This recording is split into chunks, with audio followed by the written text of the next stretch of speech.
Autophagy, What You Need to Know, medically reviewed by Daniel Morel, MD, written by Sarah Lindberg.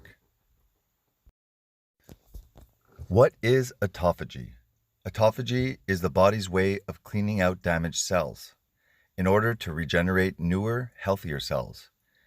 According to Priya, PhD in nutrition education from Columbia University.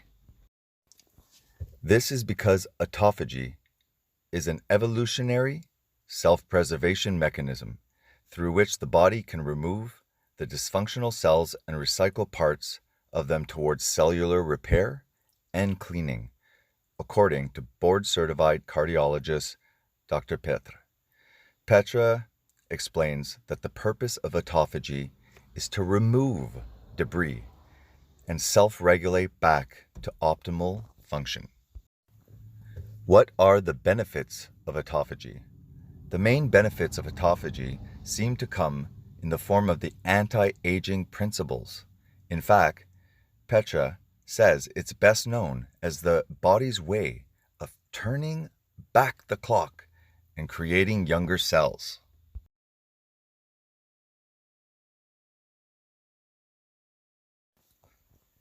At the cellular level, Petra says the benefits of autophagy include removing toxic proteins from the cells that are attributed to neurodegenerative diseases such as Parkinson's and Alzheimer's, recycling residual proteins, providing energy and building blocks for the cells that could still benefit from repair. On a larger scale, it promotes regeneration of healthy cells. While all cancer cells start from some sort of defective cells, Petra says that the body should recognize and remove those cells, often using autophagic processes.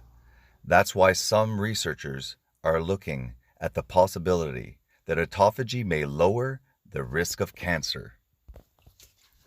This is how the body polices the cancer villains, she explains, recognizing and destroying what went wrong and triggering the repairing mechanism does contribute to lowering the risks of cancer.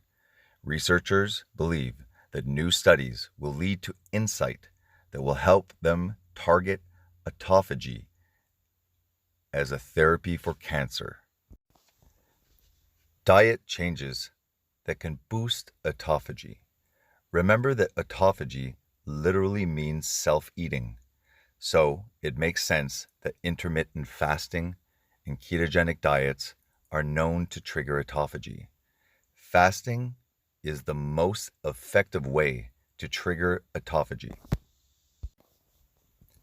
Ketosis, a diet high in fat and low in carbs, brings the same benefits of fasting without fasting, like a shortcut to induce the same beneficial metabolic changes, she adds.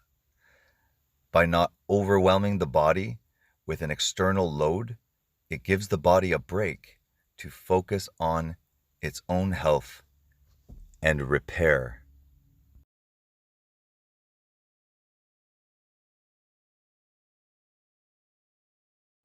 Hey guys, I'm going to do my little 5-minute video before I go to work. I wanted to talk to you about whether we should eat or fast when we have an ailment, when we're sick or something. There's a quote that says, when you're sick, to eat when you're sick is to feed your illness. Now, why would not eating work? Well, let's look at nature. Actually, most animals, when they're sick, they'll usually bury themselves in a little hole, and they'll just stay there and they won't eat. When we're sick, often the nausea, the decrease in appetite, that's actually a good thing. the body is trying to tell you to stop feeding the body because you're feeding the illness. Also, every time that we're eating, we go into the fed state. In the fed state, there's no healing that's occurring. It's just a phase where you're introducing nutrients, macronutrients, fats, etc., the building blocks and the things that are essential. That's kind of like the loading dock. Now, that's all that's happening there when you're eating. You're loading. You need to have that fasted state, that on-fed state, so that the body can actually do something with the stuff that you're feeding it, to assimilate, to work with what the material you're supplying. And that's why any good business will have a shipment arrive in the morning. They're going to do the shipments in the morning or at one specific time during the day, and then from there they go and they use that material. They stock it, they assimilate it, they put it in a computer, they sell it. So we have to understand that when you're sick, it's best to fast, almost do OMAD, or a couple of days not eating. It's going to speed up your recovery. And then when you eat, you want to get all of that, those nutrients, which is very easy with the animal-based nutrition because we're not afraid of the fat. Fat is calorie dense, so we can get a lot of the calories in with a very small volume. It looks like we're almost not eating. It's crazy. They're like, that's all you're eating? It's like, yeah, did you calculate the amount of fat? Did you calculate the quality of the protein? Do you realize that in this large, in this little portion of animal sources of nutrition, you have plenty of nutrients? So when you're sick, and that's not just feeling nauseous or getting the flu or sniffle, you got shoulder injury, etc., I suggest that you amp up the fasting and feeding. Do those fasts a little bit more prolonged, and you'll recover faster. I had a bad shoulder, and it just always cracked and stuff like that, and it's completely gone. And that happened when I was doing my weight loss phase and really doing a lot of fasting that year. A lot of my physical ailments that I kind of just chalked up to, I'm getting old, joints and stuff like that. No, that wasn't true. That was probably because I was not allowing my body to be in an on-fed state enough. And it's kind of like, even if you should be doing this with a higher carbohydrate diet, your appetite is higher. So doing even intermittent fasting and stuff like that can be torturous. It feels like every day you're like, oh my God, I got like 2 more hours before my window to eat is there. You don't really get that with animal-based nutrition, with a low-carb approach, because you have the satiety mechanisms are much better. The leptin response is much better when you're eating animal proteins and animal fats. There's a chemical reaction that says, thanks a lot, man, I'll stop annoying you with these cravings. You do not get that with carbohydrates. With sugar, we know that it lights up addiction zones, and I'm sure that carbohydrates to a certain extent have a reward symptoms. That's why I have trouble eating 2 ribeyes, but when I was eating carbs, and when I still eat carbs once in a while, I can have a huge plate of spaghetti. And still be kind of hungry, So when I introduce carbohydrates significantly in one day, then I have trouble. I can't fast the next day, and I have to eat, regular meals that are low-carb meals, and then by the next day, my appetite's back under control. But at least for me, carbohydrates, in a way, just act like an addiction and a drug. The carbohydrate will give you a signal that you cannot trust. It's telling you you're hungry after 3 hours. It's a loud voice in your head, that addiction, that carbohydrate telling you to eat a lot, making it impossible to fast, making you not benefit from the on-fed state and that healing aspect of it.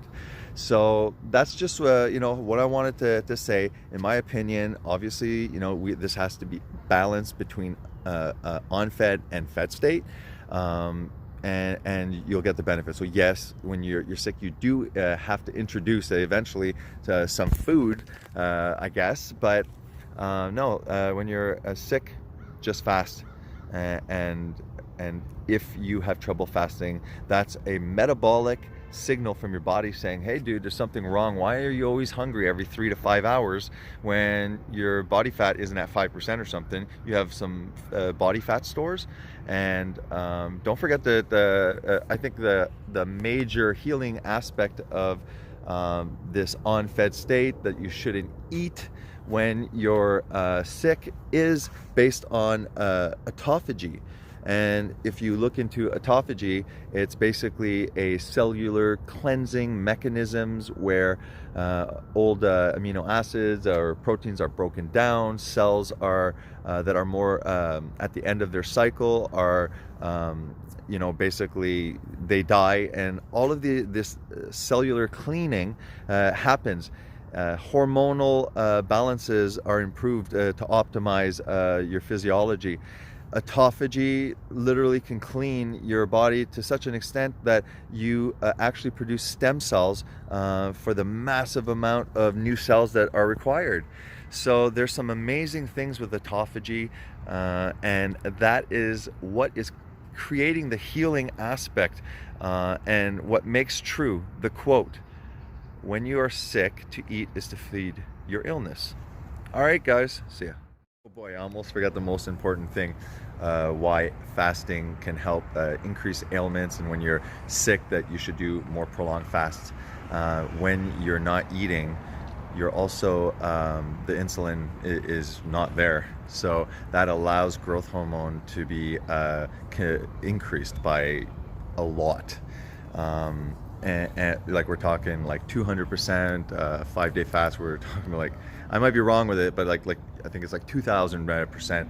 I might be wrong with the numbers, but basically when you're in a fasted state, what happens is growth hormone's elevated. So that, again, growth hormone is needed to fix things, to build. So I think also the benefit is that the growth hormone is very elevated. You're getting extra spikes as long as the insulin is not present. We thought that growth hormone was only secreted when we slept. We'd have an early spike in growth hormone and then one towards the end of our sleep cycle. And that's why we say that sleep is important, and that's when your body heals itself. Well, that might just be because it's the only time that we're not eating. So now by switching your window, you're not getting 8 hours, let's say if you're intermittent fasting, of healing with spurts in growth hormone. You're getting 16 hours, and that switch where you're doing completely the reverse is a healing aspect. You recover faster. But if you have an acute sickness, prolonged fasting will help you a lot with your recovery. Okay, thanks.